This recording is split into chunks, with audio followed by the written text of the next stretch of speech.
젊은 시절에 우리는 종종 성묘를 하나의 통과 의례처럼 여깁니다. 일정이 되면 어쩔 수 없이 따라가고 명절이니 가야 한다는 압박 속에서 발걸음을 옮기곤 하지요. 마음은 사나래에 두고 몸만 묘 앞에 서 있는 그런 날들이 누구에게나 있었습니다. 그러나 인생을 오래 걸어가다 보면 알게 됩니다. 어떤 자리에는 마음이 먼저 도착해야 한다는 사실을. 그리고 그 마음이 흐트러진 순간부터 운의 흐름도 어딘가 방향을 잃기 시작한다는 것을 말입니다. 저는 늘 사람의 마음이 발걸음보다 먼저 간다고 믿어왔습니다. 겉으로는 조용히 절을 올리면서도 속에서는 빨리 내려가 일해야 한다는 생각만 가득한 날, 그날의 성묘는 절반도 전달되지 않습니다. 마음이 움직이지 않으면 그 자리에 선다는 것은 단지 돌 앞에 서 있는 것과 다르지 않습니다. 조상님의 자리는 형식으로 채워지지 않습니다. 마음의 결이 담긴 한 호흡, 한 걸음을 더 소중히 여기지요. 심리학에서도 사람의 의식이 억지로 하는 행동에 들어가면 에너지가 깊이 닿지 않고 쉽게 소모된다고 말합니다. 의무감 속에서 하는 행동은 진심의 파장을 만들지 못하기 때문입니다. 그리고 그 파장은 묘라는 특별한 공간에서 더욱 또렷하게 드러납니다. 일본에서는 마음이 따라오지 않은 행동을 콩쿠, 비어 있음이라고 부릅니다. 몸은 움직였지만 마음이 텅 비어 있다는 뜻이죠. 그런 상태에서 전한 인사는 공기 속에 가라앉아 흐름을 만들지 못합니다. 저 역시 젊은 시절엔 그런 빈 걸음을 자주 걸었습니다. 일이 바쁘다는 이유로, 마음이 지쳤다는 이유로 성묘가 그저 해야 할 일정 중 하나처럼 느껴졌습니다. 그러나 사업이 여러 번 흔들리고 삶이 큰 고비를 만날 때마다 이상하게도 흐름이 얽히고 기운이 막히는 느낌이 들었습니다. 그때 어머니께서 조용히 말씀하셨습니다. 마음 없이 절하면 조상님도 같이 마음을 거두신다. 그 말은 제 인생의 오래된 경책이 되었습니다. 왜 마음이 그렇게 중요할까요? 성묘는 단순히 조상의 묘소를 찾는 의식이 아니라 과거와 현재를 잇는 마음의 통로이기 때문입니다. 그 통로를 열고 닫는 것은 세심한 의식도 화려한 재물도 아니라 바로 당신의 마음가짐입니다. 마음의 결이 흐트러져 있으면 운의 줄기도 미세하게 흔들립니다. 흐트러진 마음에서 흐르는 기운은 뿌리에까지 닿지 못하고 결국 재물운과 인연운 역시 제자리를 잃습니다. 일본 사찰에서는 신성한 장소에 들어가기 전 반드시 짧은 묵념을 하거나 탱구탱구 숲에서 숨을 고르는 전통이 있습니다. 마음을 먼저 데려오는 의식이지요. 같은 공간이라도 마음이 없는 사람에게는 단순한 돌무더기로 보이고 마음이 준비된 사람에게는 깨달음의 문으로 느껴집니다. 이는 성묘에서도 똑같이 적용됩니다. 단 10초의 다짐이 흐름을 완전히 바꿉니다. 발걸음이 아닌 마음이 앞서면 그 순간부터 조상님은 당신의 기운을 다시 살펴보기 시작합니다. 사람을 대할 때도 그렇습니다. 억지로 만나는 사이에서는 대화가 흘러가지 않습니다. 하지만 마음을 기울인 만남에서는 말 한마디, 눈빛 하나에도 온기가 배어 나오지요. 조상님도 사람과 다르지 않습니다. 억지로 오는 발걸음에는 오늘은 힘든가 보구나 하고 조용히 물러나고, 진심이 담긴 발걸음에는 와 주었구나 하고 운의 문을 살짝 열어줍니다. 억지로 하는 행동은 기운을 빈약하게 만듭니다. 억지로 하는 절은 절반의 인사만 됩니다. 억지로 서 있는 발걸음은 운의 문을 흔들리게 합니다. 그리고 그 흔들림은 삶의 작은 틈을 만들어갑니다. 돈이 새고 마음이 헛돌고 인간관계가 미세하게 어긋나는 일들이 쌓이기 시작합니다. 그것이 바로 의무감을 품은 얼굴이 가져오는 흐름의 파문입니다. 만약 당신이 성묘를 떠나기 전 아주 짧은 시간이라도 숨을 들이쉬고 마음을 가다듬으며 오늘은 마음이 먼저 가겠다고 다짐한다면 그 한 줄기 결심은 묘라는 공간에서 놀라울 만큼 크게 울립니다. 조상님은 그 마음의 떨림을 누구보다도 먼저 느끼는 분들입니다. 당신이 마음을 데리고 가는 하루는 운이 따라오고 마음을 잃어버린 날은 운도 잠시 멀어집니다. 성묘는 마음을 시험하는 자리이자 운의 방향을 조용히 바로 세우는 자리입니다.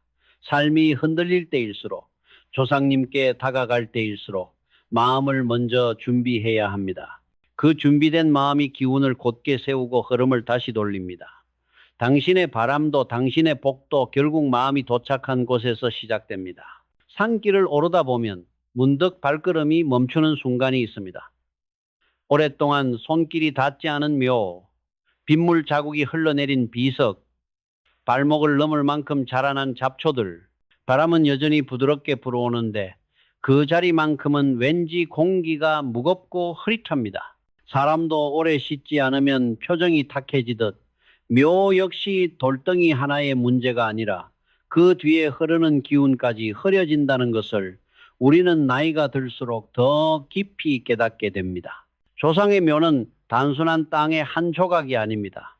그것은 집안의 기억이 눕고 뿌리가 잠들고 기운이 고요히 맺히는 자리입니다. 그곳이 흐려지면은 집안의 기운도 흐려지고 재물과 인연의 흐름 또한 어딘가에서 미세하게 막히기 시작합니다. 하지만 대부분의 사람들은 그 이유를 잘 알지 못한 채 일상의 작은 어긋남을 재수가 없었다는 말로 넘겨버리곤 하지요. 일본 문화에는 치메키요라는 말이 있습니다. 정화하고 흐린 것을 걷어내고 맑게 비워낸다는 뜻입니다. 어떤 장소에 들어가기 전 손을 씻거나 향으로 공간을 정화하는 전통이 바로 이 사상에서 비롯됩니다. 왜 일본 사람들은 그토록 깨끗함을 중요하게 여길까요? 깨끗함이란 단순히 먼지를 제거하는 행동이 아니라 기운의 통로를 정돈하는 행위이기 때문입니다. 흐름은 언제나 맑은 길을 통해서만 자연스럽게 흘러가기 마련이지요. 저도 젊은 시절에는 이 사실을 깊이 알지 못했습니다. 대구에서 사업을 벌이던 한때 너무 바쁘다는 이유로 몇 해 동안 성묘를 건너뛴 적이 있습니다. 그러다 어느 날 문득 마음이 불편해 산소를 찾아갔습니다. 비석 위엔 녹색 이끼가 가득 끼어 있었고 낙엽이 틈새에서 마르다 못해 조각처럼 부서지고 있었습니다.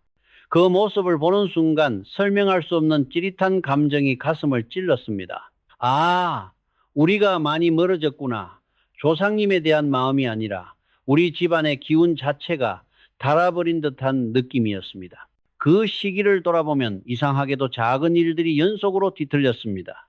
거래가 마무리 직전에서 어긋나고 뜻하지 않은 비용이 자꾸만 새어나가고 사람들 사이의 마음 또한 어느 순간 겉돌고 있었습니다. 그때야 비로소 알았습니다. 기운이 흐려진 묘비는 집안의 운이 흐려진 첫 신호라는 것을.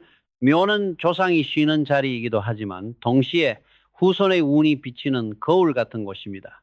그 거울이 탁해지면 운도 빛을 잃습니다. 그래서 저는 어느 순간부터 성묘를 가면은 가장 먼저 절을 하지 않았습니다.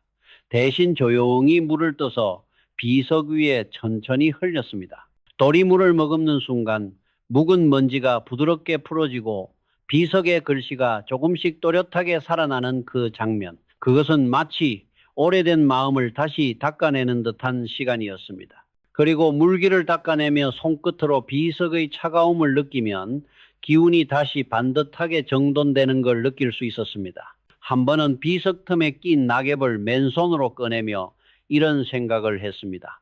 내가 돌을 닦는 게 아니라 우리 집안의 흐름을 닦고 있구나. 실제로 비석을 정갈하게 청소하고 내려오던 날 공기가 다르게 느껴졌습니다. 가슴이 한결 가벼워지고 마음이 어떤 단단함을 되찾는 듯 했습니다. 그건 단순한 기분이 아니었습니다. 기운이 다시 흐르기 시작하는 순간이었습니다. 심리학적으로도 공간이 더러워지면 사람의 인지가 방해받고 정서가 흐트러진다고 합니다. 정리가 되지 않은 공간은 마음에도 정리를 방해하는 답답함을 남기기 때문이지요. 묘도 마찬가지입니다. 정리되지 않은 비석은 그 자체로 기운의 흐름을 막아버립니다. 이는 조상님을 향한 예가 흐트러진 것이기도 하고 나 자신에게 향한 예가 무너진 것이기도 합니다. 일본의 전통 가옥에서는 현관 앞도를 반드시 깨끗하게 닦아둡니다. 손님보다 먼저 기운이 들어오기 때문이라 하지요. 우리네 묘비도 같은 원리입니다. 비석이 흐려지면 운은 들어오다가 돌아가고 비석이 맑아지면 흐름은 스스로 길을 찾습니다. 깨끗함은 단순한 취향이 아니라 운을 맞이하는 준비입니다. 또 한 가지 중요한 점이 있습니다. 조상님이 바라는 것은 번쩍이는 금이나 값비싼 재수가 아니라 정성의 흔적입니다. 비석을 닦는 그 짧은 몇 분의 시간, 손끝의 온기, 묵은 얼룩을 지우는 마음, 이 모든 것이 조상님께는 가장 깊은 인사로 전해집니다. 이 아이가 나를 소중히 기억하고 오는구나. 그 마음 하나로 흐트러져 있던 집안의 기운은 조용히 바로서기 시작합니다. 지금도 저는 성묘를 갈 때마다 반드시 묘비를 맨 먼저 바라봅니다. 글씨의 흐림, 먼지의 두께, 낙엽의 자취, 이 모든 것이 지난 한 해 집안의 흐름을 보여주는 지표이기 때문입니다. 비석이 맑으면 흐름도 맑고 비석이 탁하면 운도 무겁습니다. 인생은 늘 그렇게 눈에 보이지 않는 작은 신호들로 우리의 길을 알려줍니다. 이제 당신에게 조용히 권해드립니다. 성묘에서 절을 올리기 전에, 꽃을 놓기 전에 무엇보다 먼저 묘비를 닦아 보십시오. 그 행동 하나는 조상을 위한 예일 뿐 아니라 나 자신의 마음을 정화하는 순간입니다. 비석이 맑아지는 그 짧은 찰나에 당신의 삶 또한 다시 곧게 정리될 것입니다. 성묘를 찾는 날, 사람들은 저마다의 방식으로 조상님께 마음을 전하고자 합니다. 그중 가장 흔하게 볼 수 있는 것이 바로 꽃입니다. 그러나 우리는 종종 편리함이라는 이유로 조화를 선택하곤 합니다. 오래가고 관리가 쉽고 비용도 적게 든다는 이유로 말이죠. 하지만 묘라는 공간, 영혼과 기억의 기운이 오가는 자리에서는 조화와 생화의 차이가 우리의 상상보다 훨씬 크고 깊게 작용합니다. 조화는 언뜻 보면 정교하고 아름다워 보입니다. 형태도 흐트러지지 않고 바람에도 쉽게 지지 않지요. 하지만 그런 조화의 변하지 않음 속에는 정적 징더인 기운, 즉 멈춘 에너지가 고스란히 남아 있습니다. 생명력이 없고 빛을 받아 자라지도 않고 시간이 흘러도 시들지 않는 꽃, 이런 특징은 묘 앞에서는 하나의 침묵처럼 느껴집니다. 마치 따뜻한 마음 대신 차갑게 식어버린 인사 한마디를 전하는 것처럼 말입니다. 일본에서는 꽃 한 송이를 꽂아두는 전통이 있습니다. 이런자시 이칠인자시라 부릅니다. 풍성한 꽃다발보다도 단 하나의 꽃에 마음을 담는 것이 더 깊은 정성이라 여기는 문화입니다. 그 한 송이의 생화 속에는 시간과 생명력이 흐르고 그 흐름이 공간의 기운을 바꾸는 힘을 갖고 있습니다. 생화가 지닌 자연의 리듬이 공간을 환하게 깨우는 것이지요. 묘 역시 동일합니다. 생화는 그 자리에서 서서히 시들며 뿌리에서 올라온 생명력을 그대로 조상님께 전합니다. 그리고 그 시드는 과정 자체가 하나의 순환이 되어 언젠가 다시 피어날 재생의 기운을 남깁니다. 생명이 가진 순환의 아름다움이 곧 집안의 기운을 움직이는 힘이 되는 것입니다. 반면 조화는 그 자리에 서 있으면서 아무것도 교류하지 않습니다. 기운을 머금지도 않고 주변의 흐름을 이끌지도 않습니다. 그저 돌멩이처럼 가만히 있을 뿐이지요. 사람도 그렇지 않습니까? 아무리 좋은 옷을 입고 화려하게 치장해도 마음속이 비어 있다면 상대는 그 공허함을 금세 느낍니다. 조화는 바로 그런 공허함을 묘에 남깁니다. 저 역시 한때 바쁜 일정 속에서 조화를 사서 묘 앞에 올린 적이 있습니다. 당시에는 그저 형식만 지키면 되겠지라는 안일한 생각 때문이었습니다. 하지만 그렇게 하고 난 뒤 이상하게도 집안의 공기가 무거워지고 작은 일들이 연달아 꼬이기 시작했습니다. 거래처는 흔들리고 돈이 예상치 못한 곳에서 빠져나가고 누군가의 마음이 미묘하게 멀어지는 느낌까지 들었습니다. 그때 어머니께서 조용히 말씀하셨습니다. 꽃은 살아 있어야 꽃이다. 시들지 않는 꽃은 마음도 시들지 않는다. 그 말은 제 마음에 깊은 흔적을 남겼습니다. 생화는 결국 시듭니다. 하지만 그 시듬은 끝이 아니라 흐름입니다. 일본에서는 시든 꽃을 무작정 버리지 않습니다. 화노 다리자이 하나노 치리가와라 하여 꽃이 지는 순간에 오히려 깊은 아름다움을 느끼고 그것을 자연의 순환으로 받아들입니다. 생화의 시덤은 새로운 시작을 위한 여백이며 영혼이 머무는 자리에서는 그 흐름 자체가 매우 중요한 의미를 가집니다. 조화는 이 흐름을 만들지 못합니다. 생명력이 없으니 기운을 전할 수도 없고 시들지 않으니 순환을 불러올 수도 없습니다. 조상님이 느끼는 가장 큰 아쉬움도 바로 여기에 있습니다. 내 자손이 나를 찾아오긴 했구나. 하지만 마음이 아직 힘들구나. 조화는 편리함이 남긴 작은 무심함을 그대로 보여줍니다. 성묘는 마음을 전하는 자리입니다. 마음은 언제나 살아있는 것에서 가장 잘 드러납니다. 그래서 저는 묘를 방문할 때마다 비싸지 않은 한 송이의 꽃이라도 꼭 생화를 선택합니다. 꽃을 붙잡고 산길을 오르며 짧게 생각합니다. 이 꽃이 오늘 내 마음의 모양이겠구나. 비록 작은 꽃 한 줄기일지라도 그것을 묘 앞에 놓는 순간 조상님은 제 마음의 온도를 누구보다 먼저 느끼십니다. 생화는 한 송이만으로도 기운을 살립니다. 그 한 송이가 바람을 먹고 햇빛을 받아 생명력을 품었던 시간을 그대로 묘 앞에 놓습니다. 그렇게 놓인 꽃은 조상님께 향하는 인사이자 나 자신에게 향하는 정리의 시작입니다. 꽃이 시들어갈수록 그 자리는 오히려 더 깊어지고 기운은 다시 돌아오기 시작합니다. 흐름을 만드는 것은 늘 살아있는 것입니다. 또한 생화는 조상님을 위함이기도 하지만 사실은 나 자신의 마음을 다스리는 도구이기도 합니다. 꽃을 준비하는 그 짧은 과정 속에서 마음은 이미 고요해지고 성묘로 향하는 발걸음은 한층 단단해집니다. 마음을 모으는 행동은 그 자체로 운을 정리하는 의식이 됩니다. 어쩌면 성묘는 조상님께 드리는 인사이기 전에 나 자신에게 물어보는 질문일지도 모릅니다. 나는 지금 어떤 마음으로 살아가고 있는가? 생화는 그 질문에 대한 대답을 한 송이의 숨결로 전합니다. 살아있는 꽃은 우리의 마음처럼 흔들리고 시들고 다시 피어납니다. 그 순환을 인정하는 순간 집안의 재물은 또한 자연스럽게 새로운 흐름을 타기 시작합니다. 이제 성묘를 갈 때 혹시 시간이 없다면 작은 꽃 한 송이라도 괜찮습니다. 값비싼 재물이 필요하지 않습니다. 중요한 것은 생명력입니다. 생명력은 기운을 부르고 기운은 흐름을 만들며 그 흐름은 결국 당신의 길을 열어줍니다. 한 송이의 꽃이 집안의 흐름을 바꾸고 당신의 운을 다시 움직이기 시작할 것입니다. 묘 앞에 서면 누구나 마음 한구석이 조금씩 흔들립니다. 바쁜 일상에서 잠시 떨어져 고요한 산길을 오르다 보면 일상의 무게가 천천히 내려앉고 마음속 깊은 곳에서 잊고 지내던 감정들이 떠오르기 때문입니다. 그러나 많은 이들은 이 고요한 공간에 서자마자 자신도 모르게 하소연을 먼저 꺼내곤 합니다. 요즘 일이 안 풀립니다. 돈이 부족합니다. 왜 이렇게 계속 힘든 일이 이어질까요? 이런 푸념들은 마음을 가라앉히는 듯하지만 사실은 기운을 더욱 흐리게 만드는 말들입니다. 묘는 마음을 덜어내는 자리이지만 불평을 쏟아내는 자리는 아닙니다. 이 미묘한 차이는 삶의 흐름을 결정짓는 매우 큰 차이로 이어집니다.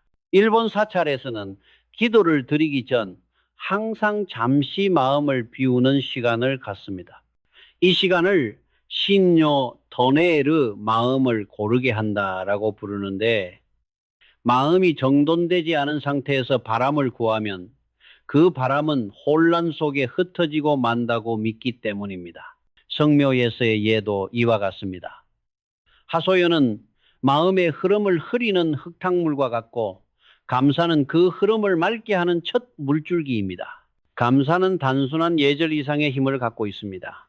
마음을 비워내고 나를 낮추고 지금의 삶을 인정하는 행위이기 때문입니다. 우리는 종종 있습니다. 조상님이 바라는 것은 우리가 얼마나 많은 것을 이뤘는지가 아니라 우리가 오늘 하루를 어떻게 살아왔는지입니다. 성묘에서 감사를 먼저 드리면 조상님은 안도의 숨을 내쉬며 우리를 바라봅니다. 이 아이가 잘 버티고 있구나. 아직 단단하구나. 이 한 줄기 마음이 조상님의 기운을 흔들고 그 흔들림이 복과 운을 움직입니다. 저는 젊었을 때 사업이 크게 흔들릴 때면 무의식적으로 성묘를 찾곤 했습니다. 힘든 상황을 조상님께 털어놓고 싶었기 때문입니다. 그러나 어느 날 어머니께서 말씀하셨습니다. 묘 앞에서 아이가 한숨을 쉬면 그 한숨이 집안의 기운을 눌러버린다. 그 말이 들린 이후 저는 묘 앞에서 절대 하소연을 하지 않았습니다. 대신 이렇게 말하기 시작했습니다. 오늘도 무사히 버텼습니다. 부족하지만 열심히 살고 있습니다. 그러면 묘 앞의 공기가 놀랍도록 부드럽게 풀렸습니다. 무언가가 괜찮다고 등을 가볍게 밀어주는 듯한 느낌이 들었고 실제로 다음 날부터 흐름이 조금씩 풀리는 일이 잦았습니다. 심리학에서도 말합니다. 사람이 자신의 하루를 보고하는 행위는 스스로를 인정하는 매우 강력한 자기 강화 효과가 있다고. 실제로 하소연은 문제를 강화하고 보고는 마음의 구조를 정리합니다. 보고는 과거의 나와 현재의 나를 이어주는 작은 다리입니다. 그 다리가 단단해지면 마음은 더 흔들리지 않게 됩니다.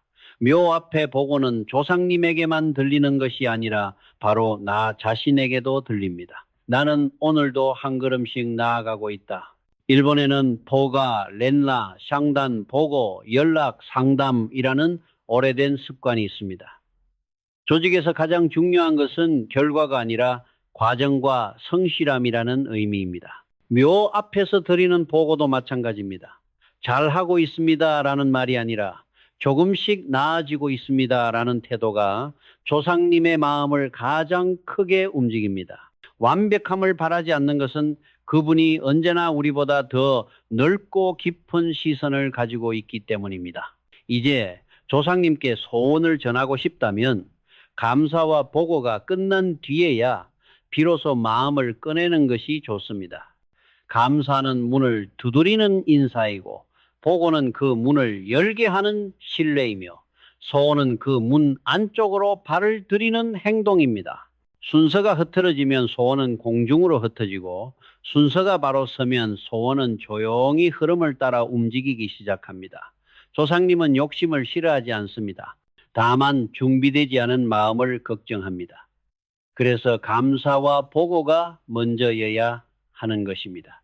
덕분에 성묘란 결국 조상을 위한 시간이 아니라 나 자신을 다듬는 시간이 됩니다. 내 마음을 정리하고 욕심을 조절하고 내가 걸어온 길을 되짚으며 앞으로의 길을 천천히 그려보는 시간이지요. 조상님은 벌하지 않습니다. 대신 우리의 기운이 흐트러질 때까지 기다리고 우리가 마음을 다시 세우는 순간 조용히 등을 밀어줍니다. 마치 한 아이가 다시 걸음마를 시작하는 모습을 따뜻하게 지켜보는 것처럼 말입니다. 성묘에서의 마지막 단계는 결국 나 자신에게 하는 다짐입니다. 오늘도 나답게 살겠다. 작지만 바르게 걸어가겠다. 마음을 흐리지 않겠다. 이 짧은 다짐은 묘에서 내려오는 길을 한층 가벼운 발걸음으로 바꿉니다. 그 가벼움이 집에 돌아와 일상에 스며들고 그 스며듦이 다시 운의 흐름을 바르게 세웁니다. 기운은 그렇게 작은 마음에서 시작해 큰 흐름을 만듭니다. 당신이 올해 성묘를 찾았다면 그 자체로 이미 한 걸음을 내디딘 것입니다. 비석을 닦고 생활을 올리고 마음을 고르며 감사와 보고를 드리는 그 모든 행동 속에 당신의 삶을 곱게 세우는 힘이 담겨 있습니다. 인생은 때로 바람에 흔들리고 흐름이 막히기도 하지만 그럴수록 우리는 다시 뿌리로 돌아가 마음을 곧게 세워야 합니다. 조상님은 언제나 그 자리에 계시며 우리의 작은 한 걸음을 기다리고 계십니다. 당신의 삶이 다시 고요한 중심을 되찾기를, 그 중심에서 재물운과 인연운이 부드럽게 흘러가기를, 당신이 걸어오는 매일의 발걸음에 따뜻한 바람이 머물기를 진심으로 기도합니다.